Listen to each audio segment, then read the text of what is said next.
She feels such a strong need for them, all of them. With them walked death and pain, she knew.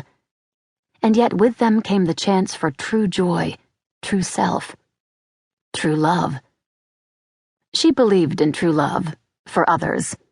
She'd never sought it for herself, as love demanded so much, brought such chaos into a life, so much feeling. She wanted, had always wanted, the quiet and settled, and believed she'd found it in her little house in the mountains of North Carolina. There she had the solitude she'd sought. There she could spend her days painting, or in her garden, without interference or interruption. Her needs were few.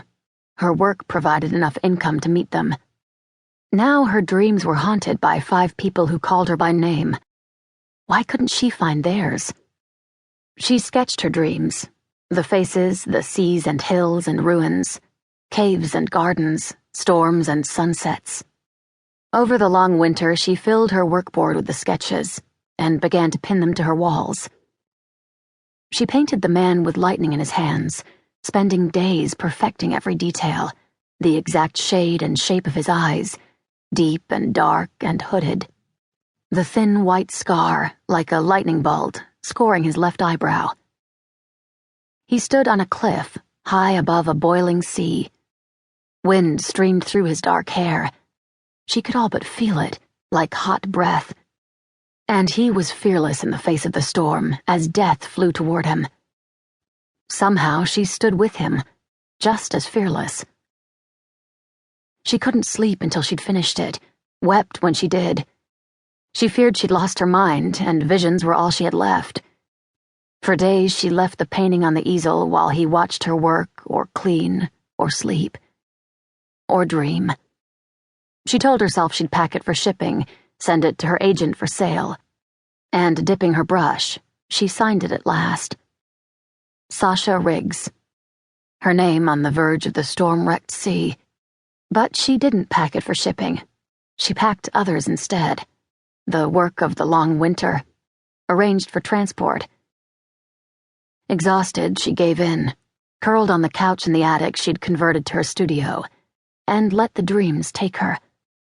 The storm raged, wind whipping, the sea crashing, jagged spears of lightning hurled from the sky like flaming bolts from a bow. The rain swept in from the sea toward the cliff in a thick curtain. But he stood, watching it, and held out his hand for hers. "I'm waiting for you." "I don't understand this.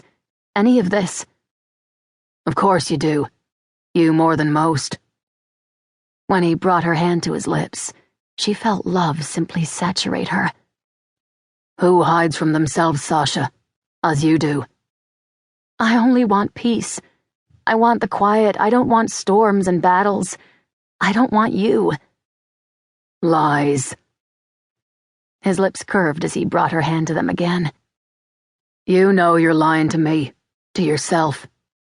How much longer will you refuse to live as you were meant to love as you were born to?" He cupped her face in his hands, and the ground shook under her. "I'm afraid." "Face it." "I don't want to know."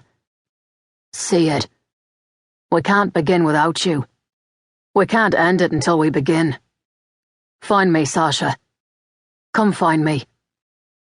He pulled her in, took her lips with his. As he did, the storm broke over them with mad fury. This time, she embraced it. She woke, tired still, pushed herself up, pressed her fingers to her shadowed eyes. "Find me," she muttered. "Where? I wouldn't know where to start looking if I wanted to." Her fingers trailed down to her lips, and she swore she still felt the pressure of his. "Enough. It's all enough now." She rose quickly, began to pull the sketches from the walls, the board, letting them fall to the floor. She'd take them out, throw them out, burn them, get them out of her house, out of her head. She'd get out herself, take a trip somewhere, anywhere. It had been years since she'd gone anywhere. Somewhere warm, she told herself, as she frantically yanked down her dreams.